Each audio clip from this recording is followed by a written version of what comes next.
Good evening. This is Sarah Harvey at Aspen Rose Spa and Wellness Center. Our next guest on our podcast is Candace Fleszar with Tours Around Michigan. She is your go-to gal if you need any information about Michigan or where to go or what sites to see, and she's just your all-around best friend. I had a great time interviewing Candace and hanging out with her on the Blox season 15. So check out our podcast interview, and next time you're in Michigan, check her out or make plans just to go just to see her and take her tours because she's amazing and I know you're going to love it. Hi, welcome back to the Aspen Rose podcast. I'm your host, Sarah Harvey, and today I'm here with Candace Smith with Tours Around Michigan, and we met on season 15 of the Blox. So welcome, Candace. Thank you so much. I'm so happy to talk with you today.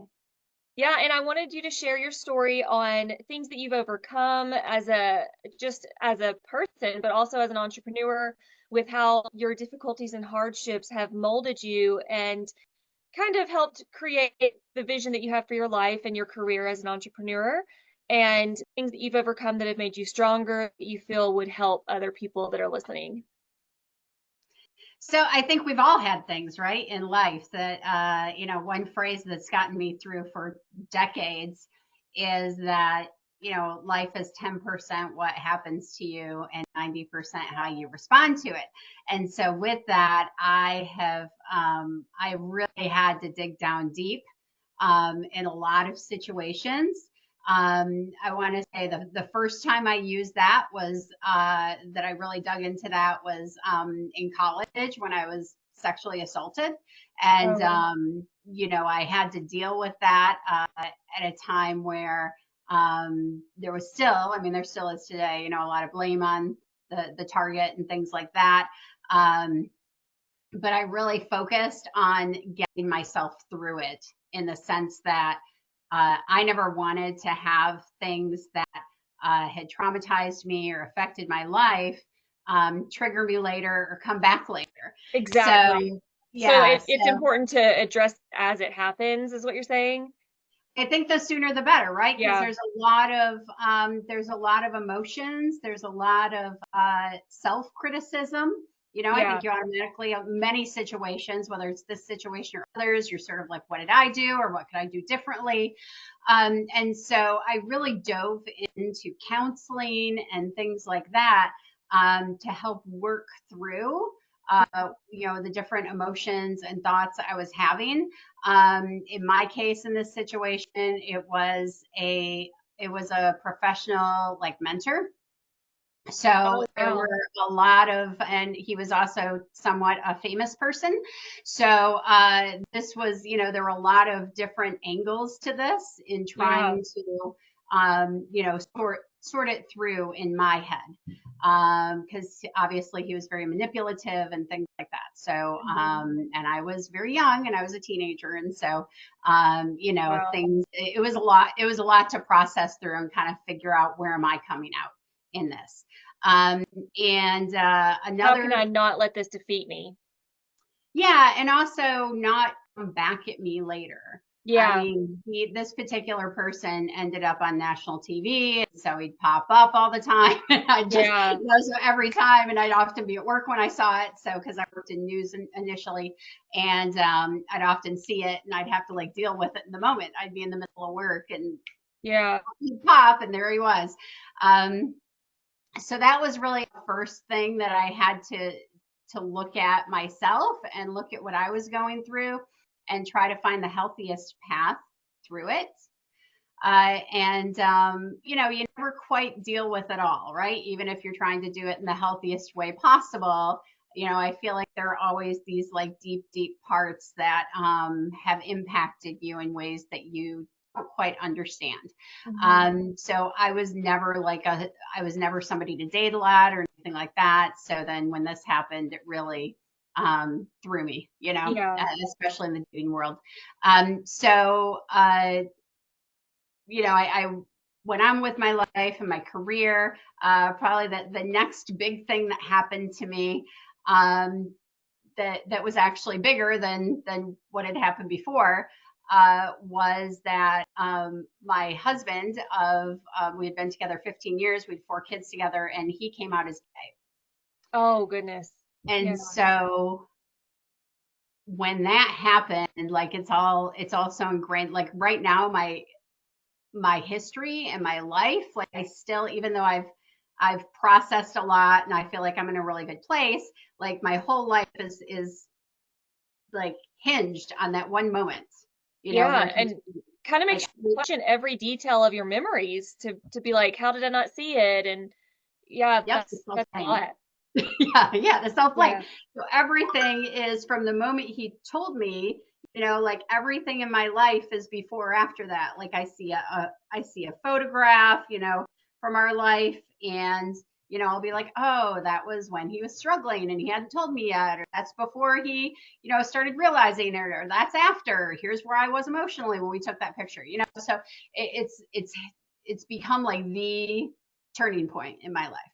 Yeah. Um, and so, with that, I think in part because I had done some processing emotionally with counseling and stuff, um, I focused pretty fast on how do we get through this. Like I was in shock and I was traumatized and all that. Yeah. But also, we had 4 kids together.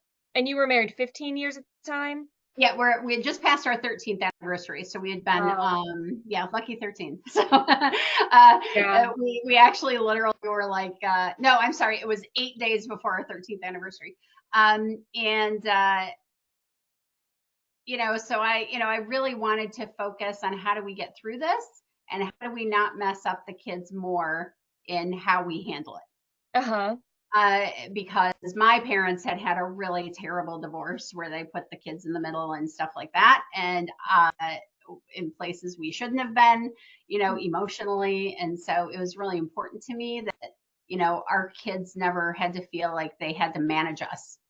Yeah. I had to manage my parents for years, who you going to invite to the birthday party and who, like all that. And I never Oh, wanted yeah. to have that. So I focused on that pretty quickly, where it was like, all right, let's, every decision we make, let's, try to think how it impacts the kids long term. Mm-hmm. And this is as he's, starting to figure out who he is as a gay man. It's me figuring out who I am in this situation. And we both changed a lot. Luckily, he was on board. So we really did amazingly together as parents, and we're still very well connected as parents. We actually still live in the same house. I was gonna um, ask, so did you divorce or did you choose to stay Actually, together? we're still legally married. It's like a Uh-huh. paper marriage. Uh-huh.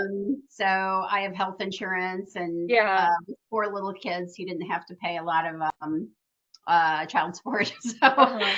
And um, he's still in the house to help raise yeah, them. yeah, and that was Okay. more than 14 years ago. So we're coming up on 15 years since that happened. Wow. And so we really focused on parenting together. We supported each other in each of our processes because we both had Mm-hmm. our processes, which are years long. And Yeah. it was challenging. And he and I are people, we never fought before, we never Uh-huh. argued. We were just like best friends. Yeah. And so we had to learn how to like disagree and how to argue because, of course, emotions are high. Right. And so, because we took that focus, like what's most important for the kids and in supporting each other, we've gotten through it, I think, way better than most people in our Mm-hmm. situation. And, but even that, like there are things that still come up now, like the Yeah. trigger and all that. So even though my approach to that was similar as before, where it's like, okay, I'm not going to go around the pain. I'm going to like walk through the fire barefoot, Yeah. walking on glass, in Yeah. hot coals. Like I am going to take this on because I didn't want to be triggered. It And sounds like especially, you're really yeah, mature, even from a child. Um, what I'm hearing is the things that have crushed you, you weren't selfish in that. Like you were strong knowing your self-worth, but you also realized the integrity of everyone around that were involved in it, and you made a decision based on everyone.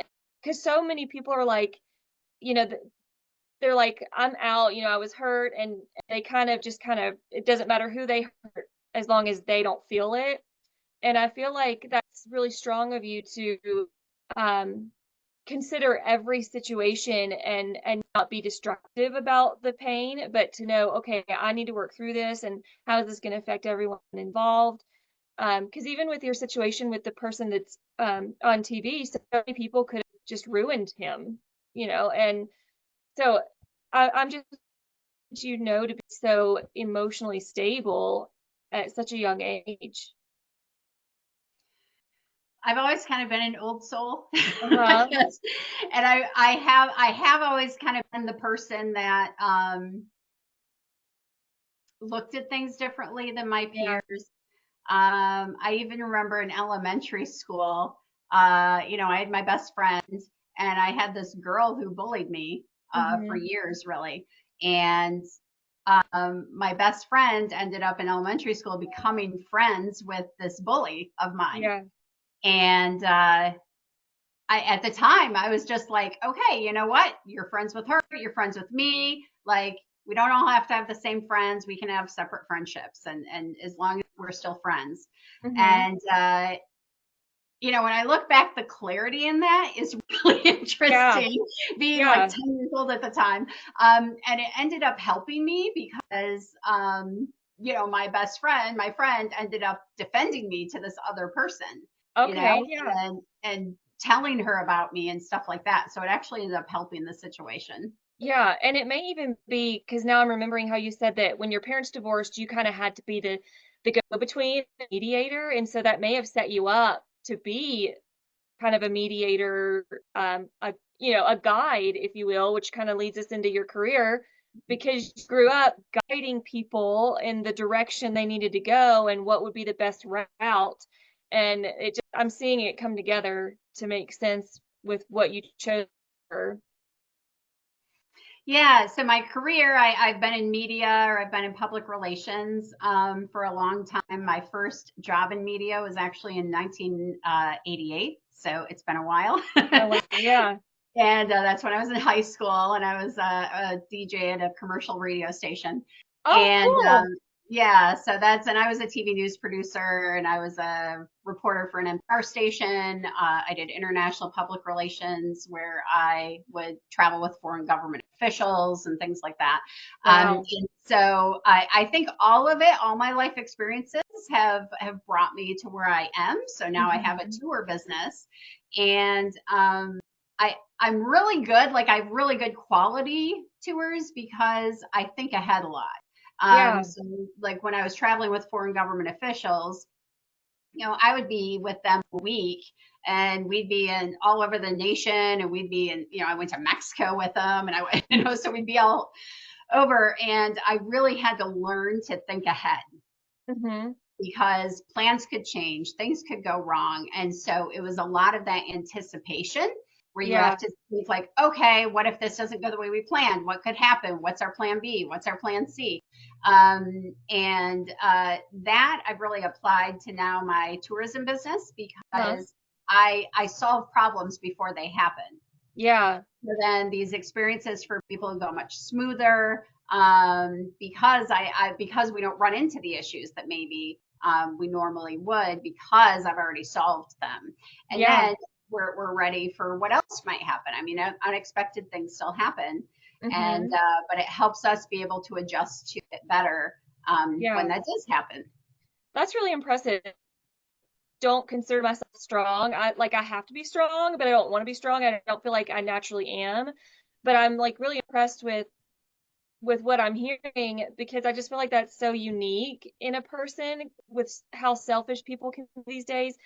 But it just seems like you really care about each person's experience on on earth, like in their life and and but you also are really good at taking charge and not feeling, and maybe you do have bad days, but it doesn't seem like you let these things defeat you, but you're like, no, I'm going to take care of myself, but I'm also going to make sure that everyone else is taken care of as well. I feel like that's huge with leadership that I don't see a lot in my world, and I feel like that could really crush and defeat people, but you seem to be very balanced and have a natural gift for it. Yeah, and we all have insecurities, and we Yeah. all have this self-talk where we feel like imposters, and we all have Yeah. that. Yeah. I think I remember when I went from high school to college, because in high school I graduated with people that I went to kindergarten with. Uh-huh. You are the same person, that you were when you were 6 years old in this group of people. Yep. And so I decided when I went to college, I was like, you know what, I'm going to be more social. I'm going to get out there and meet people. It was very important to me that I got a resident assistant job because that paid your room and board. Okay. So I like put myself on track for that. What do I need to do that? And it was very much a fake it till you make it.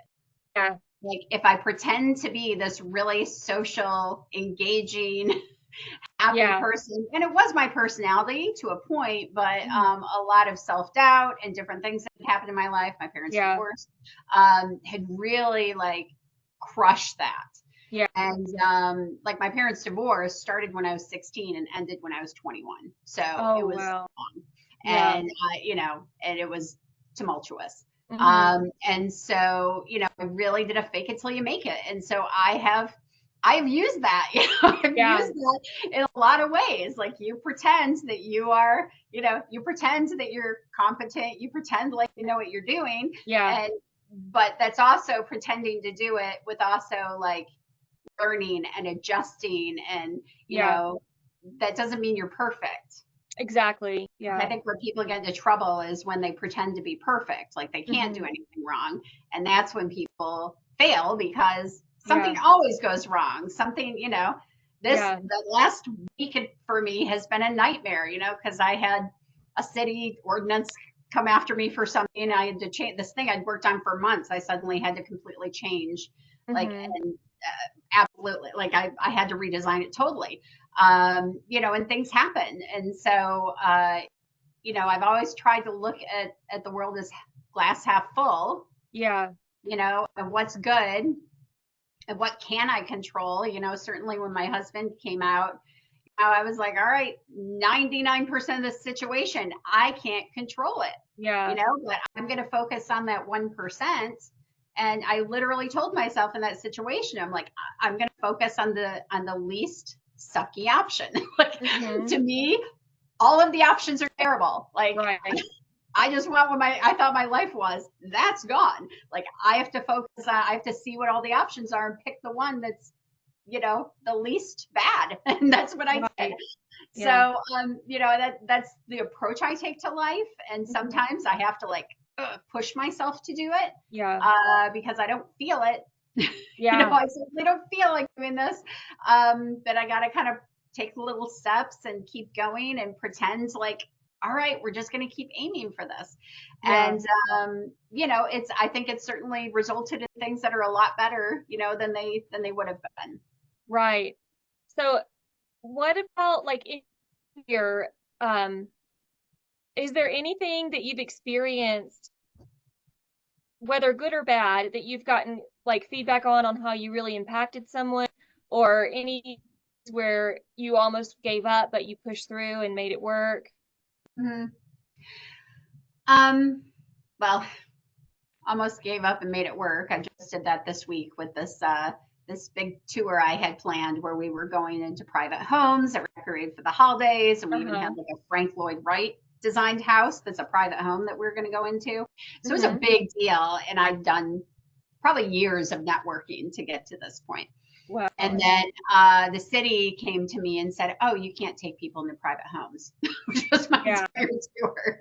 Yeah. So I had to redesign it totally, find other buildings to take people into. I cut the price because it wasn't what we had planned originally. So I cut the price, which means I had to contact all the people that had booked it already. Some of them said, no, thanks. We'll just take a refund. Some Uh-huh. transferred. I was supposed to do it all 3 Saturdays in December, the first 3 Saturdays. So I had to cancel the first one because we didn't have Mhm. it on what I felt was a good enough tour. Right. And luckily I found through networking contacts, actually my ex, Uh-huh. through somebody he knows, found a place that I can take somebody into that's like amazing. And Oh, so I feel like I've made it up like part way, but it's there were definitely many times where I was like, oh, I should just cancel the whole thing, because it was like everything I'd planned.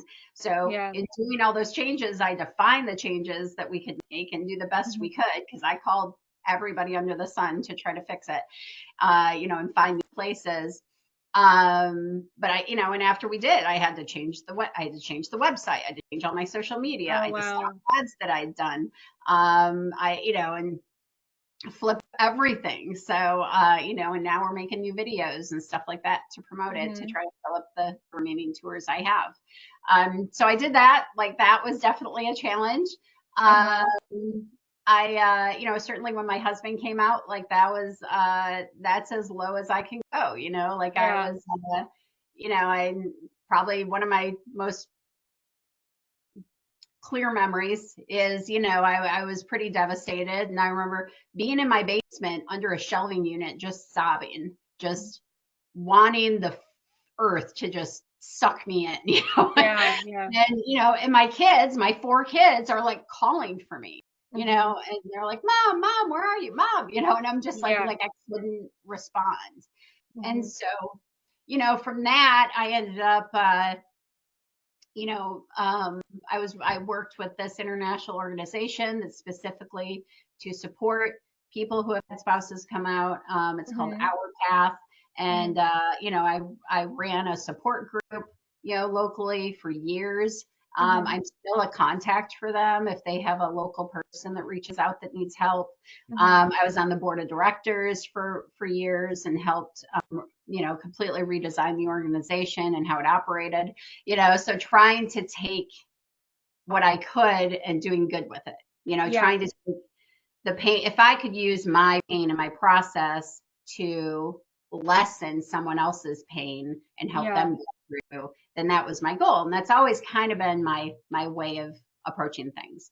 Mhm. And with tours, like, I do a lot with accessibility, and I'm becoming a leader in that area, sort of Oh, unexpectedly.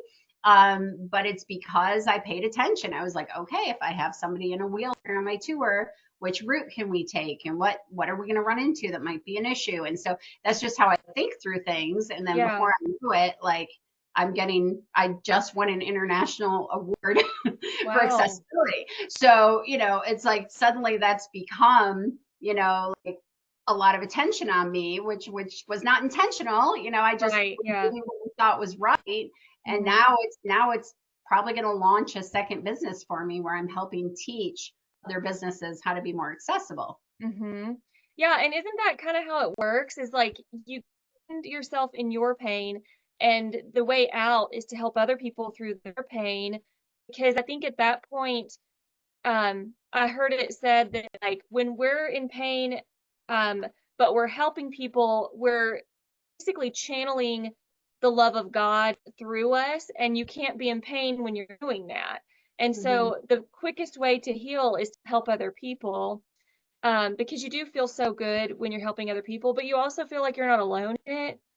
Hmm. And Yeah. um, and also, I think that it is our hardships that when we're struggling and we overcome it, that's how we are and what we're meant to do, because we develop a gift in it we can use to help other people.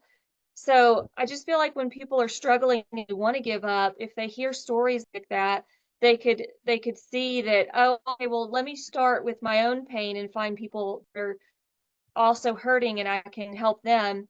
And then over time you'll just realize, oh, I'm really good at this, or I have a gift in this area, or I met these connections and now I'm doing this.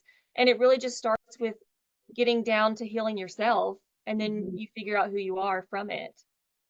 Yes, absolutely. And certainly it helped me heal Yeah. to help others through it, because I Mhm. felt like my pain was somehow more, valuable or valid, which it Yeah. isn't. Like, pain is pain, but for me, it felt better that I could use my processes and my pain to help make it better for somebody else.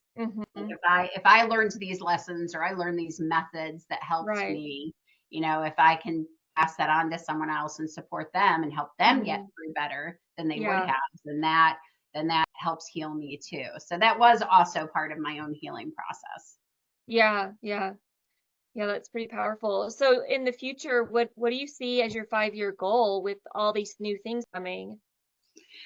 Yeah, so definitely my tour business, which is doing amazingly, and I have a lot of great support for it. So my tour business, I am bringing in people that will run the day to day for me. Huh? So I'm still doing most of the tours, in person myself, and I'm very good at it. Huh? And so, trying to train others to do that, to give that experience to people with the quality that I offer already. And I want other people to run it day to day, so I can look at the bigger picture. And then I am also going to launch a business that helps other businesses be more accessible, that helps them work with clients that need accessibility, whether it is someone who uses a wheelchair, or they're deaf, or they're visually impaired, or they're neurodivergent, or Mm-hmm. they're, a lot of people. As they get older, like 1 out of 4 people over the age of 60 has an accessibility issue. Yeah. And it could be walking, it could be a brain issue, it could be balance, it could be, ears, eyes, like all these things. So this is a growing population that, I think is important to make the world more accessible to them. And I'm also with spreading the word like it's the right thing to do.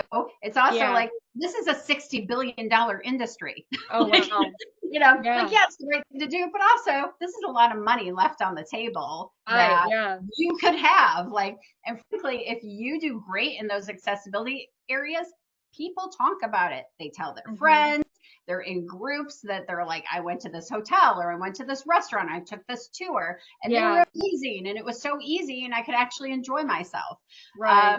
There's a lot of people with accessibility issues, whether it's been their whole life or whether it's something that they've developed over time or they had an injury.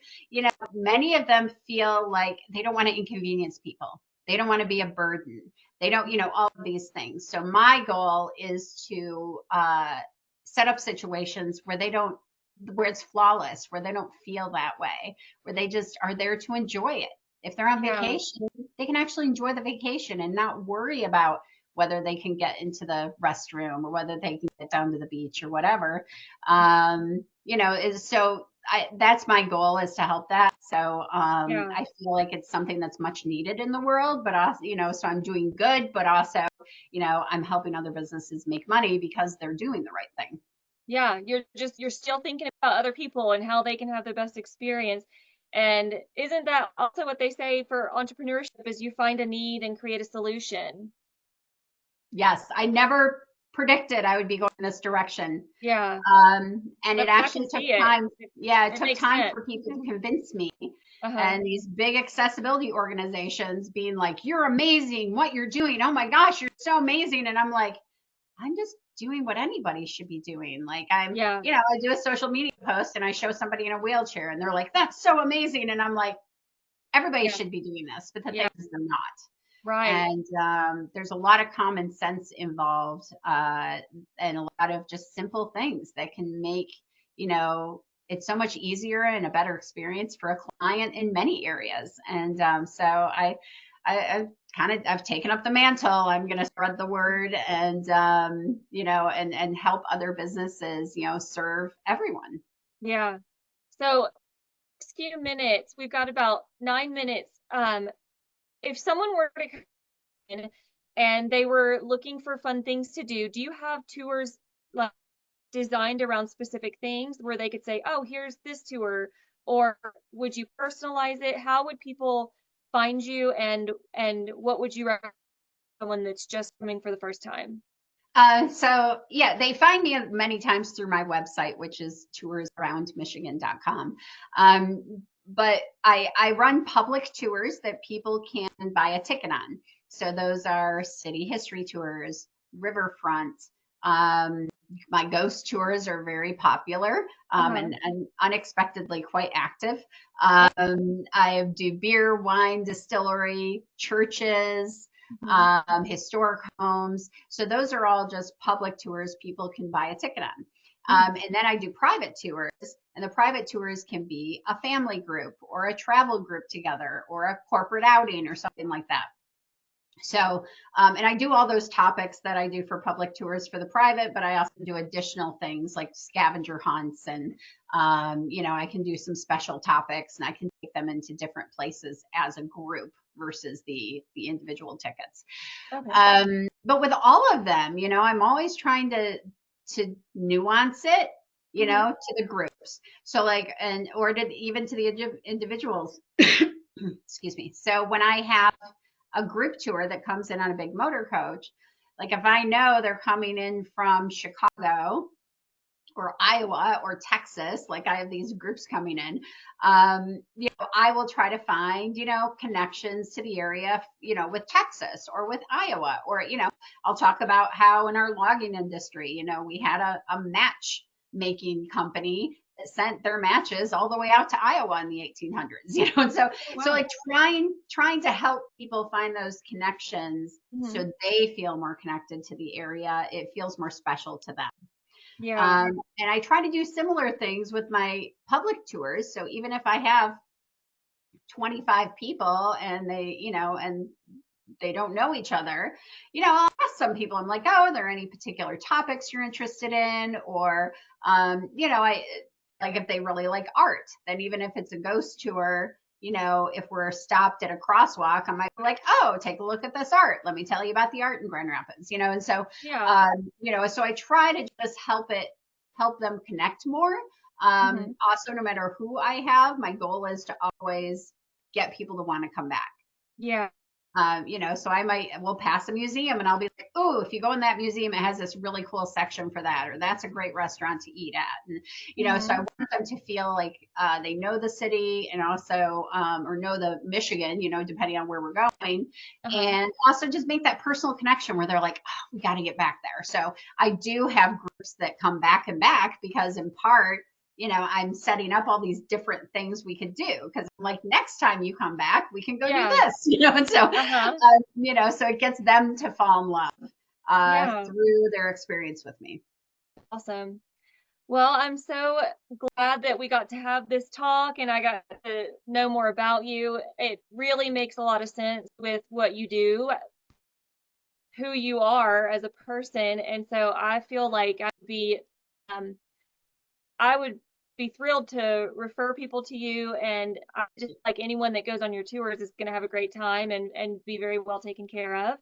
So let's see. Is there anything that would have like a closing statement for someone that is maybe not sure of who they are or what they want to do, or just having a hard time? Just anything that you kind of close out with to give some reassurance or guidance for someone? Sometimes, especially for some people, travel is hard. And it's hard emotionally, new spaces can be kind of scary.